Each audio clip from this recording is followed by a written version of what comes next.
Raw this week featured a tribute to Natural Libre from Randy Orton, the return of a former WWF Light Heavyweight Champion, and Alexa Bliss changing her clothes and herself at the flip of a switch. Please take a moment to click like, subscribe if you haven't already, and let's get started. The Lucha Legend Killer was up first with a long, slow, quiet promo, lots of slow zooms, shadows and blurred cameras. Orton even painted his nose red. Now admittedly at first I thought I was going into some very dark porn, but apparently it was Randy Orton himself. This is all because Orton owes Bray Wyatt a favour from WrestleMania's past. This storyline may be confusing at times, but it is easily the best thing Raw has going for it at the moment. When it comes to delivery, commitment and execution, Bliss, Wyatt and Randy Orton are all delivering on their end heavily. This particular storyline does run throughout the show in smaller segments leading into the main event. The WWE blatantly lies to you by hyping up an appearance from Goldberg at Miz and Morrison's dirt sheet. Bit on the nose. Charlotte Flair takes on Peyton Royce, and despite a distraction from Lacey Evans, who is aggressively wearing someone else's clothes, Charlotte still wins. The Hurt Business bully Matt Riddle backstage. I've got to say, they're really niching down on the stoner gimmick. I'm not entirely sure what Matt Riddle was saying for most of this. Bobby Lashley gets the last word by stomping on Riddle's toes. Whatever happened to Lashley's wife? Mustafa Ali, who is rumoured to have so much backstage heat that he's not allowed to cut promos right now, cuts a perfect promo on Xavier Woods. Imagine Retribution without Ali. In fact, actually don't. Nothing good can come of that. Xavier Woods is beaten up, this time by Mace or Tupac. I haven't learned their names. They replay the announcement of the next 3 years of WrestleMania, which makes me wonder if either they ran low on content and needed something to throw in there, or if maybe they announced the WrestleMania announcement earlier than they intended to announce it. Alexa Bliss interviews Asuka on a swing. This is a very, very strange moment for everyone involved, Asuka being a little bit scared and confused, trying to dance and lighten the mood with a bit of levity, but Alexa Bliss is having none of it. Alexa Bliss is really missing the Fiend, but it's okay, he's still in her head. This all works out okay, it's confusing, but it basically tells you where things are going once it makes sense with the context of later in the night. Also, Asuka's Yowie Wowie will live forever with me. Jeff Jarrett predicts a Goldberg win at the Royal Rumble. No, I don't know why. Shayna Baszler beats up Mandy Rose while Nia Jax glowers on commentary. A tag team rematch is in the works, it seems, which would free up Charlotte Flair and Asuka to have separate storylines, which they already do. Ricochet has to explain his own put-downs to AJ Styles, but together they make magic in the ring. I do highly recommend everyone go out and watch this one. Though I do wonder if the beef between Mustafa Ali and Ricochet is just swept under the carpet now.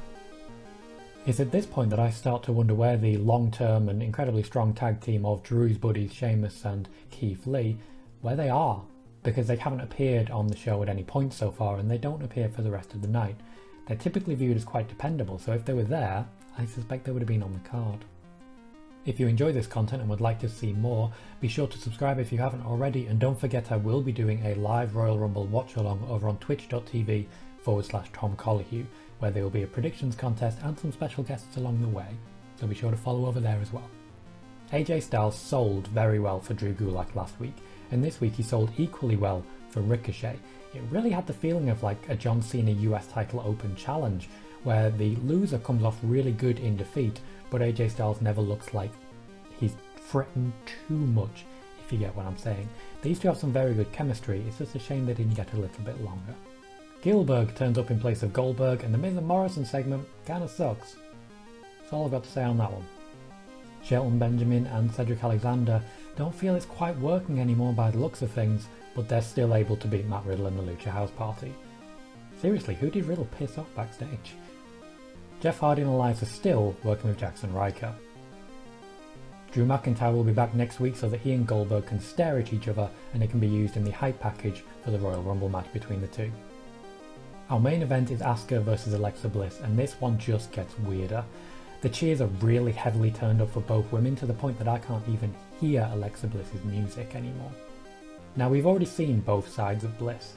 We've seen, at least in her lower half, her dressing in this exact outfit to show the slow transformation as far back as September, August time. This time, however, it really is driven home certain comparisons. Alexa Bliss was always going to be slowly transforming into a facsimile of Abby the Witch of the Firefly Funhouse. That's what Bray Wyatt wants, so she'd have to become that to be what he wants. She is obsessed. She is in many ways in love. She is to Bray Wyatt what Bray Wyatt was many years ago to the long-dead sister Abigail. History does repeat. All of this has happened before, and all of it will happen again. They actually start with a wrestling match, which I didn't personally expect. Funhouse Bliss is clearly a grappler. She's going for technical wrestling and a lot of covers. However, Funhouse Bliss isn't the only one we see. She is a bit paper thin when it comes to some of the striking strength and physicality of Asuka, and that is something which plays into the next move. What we're essentially seeing is Funhouse Bray, just played by a different actress. This is the eponymous Doctor in Doctor Who being recast but still ultimately being the same person, and Alexa Bliss's acting skills are up to par on this because she has so many traits of The Fiend and Bray Wyatt built in, which you will see in her later transformation. There is an element of possession with this, and I always have to ask the question, is this Bray Wyatt possessing Alexa Bliss, or is this the dormant sister Abigail, supposedly destroyed by Randy Orton many years ago, who has come back to take over Alexa Bliss? She is shown to have that sort of power after all. When it comes to Bray Wyatt and the stories that he weaves, there is essentially some required watching involved. What I would recommend is an interview with Sam Roberts right after Bray Wyatt first won the WWE Championship at the Elimination Chamber. He goes into a lot of detail about voodoo and how that inspires a lot of the storylines that he plays out. It's very interesting stuff, and I do recommend that people watch it because it does inform a lot of what is happening right now with Alexa Bliss. The WWE abuse a commercial break a little bit to allow Funhouse Bliss to become Fiend Bliss. Now once again there are a lot of similarities here, starting with the hands behind her, a stance that the Fiend usually takes up when he wants to be hurt. However, there is one main difference. Instead of simply taking a repeated beating, Bliss is a lot faster, which could technically make her a superior model here. While she is twisting, turning and evading Asuka's offense, she also really eyes her prey and stalks in much the same way that Jey Uso has been doing recently. It's a very good way to tell a story. The way this plays out, it's clear that it hasn't been pre-recorded, but choreographed, though obviously later on there is a small switch which was pre-recorded. Bliss smears her lipstick reminiscent of Asuka's own, particularly after a green mist, showing a certain amount of respect for her opponent. She then goes for the mandible claw, and it's at this point that she takes a little bit from the old Kota Ibushi and of course The Fiend, where she goes deadpan, pure offense, and her physicality rises. She's always thrown at least one very good punch, but now everything is hard hitting. She eventually manages to hit Sister Abigail, as sort of usual, the best looking Sister Abigail in the WWE at least, and gets the win over Asuka. This is peak Bliss. This is WrestleMania Bliss. This may be the final form. We will see how long we get this, because as with The Fiend, and one of the reasons we see The Fiend dip in and dip out of appearances for a prolonged time sometimes, a storyline like this has a certain shelf life and you can overstay your welcome. I think Alexa Bliss has made a change that will mean that she can evolve and can keep going in many interesting different ways. That reinvention that you get from your Chris Jerichos, for example, and I think it's a very good character indeed.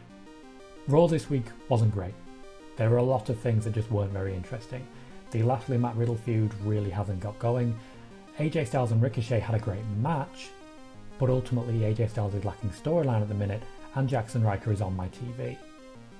But at least in the main storyline that they are pushing, the one thread that runs through the entire show, that at least is very compelling TV. I've been Tom Colohue. Subscribe if you haven't, like if you can, and thank you very much for watching.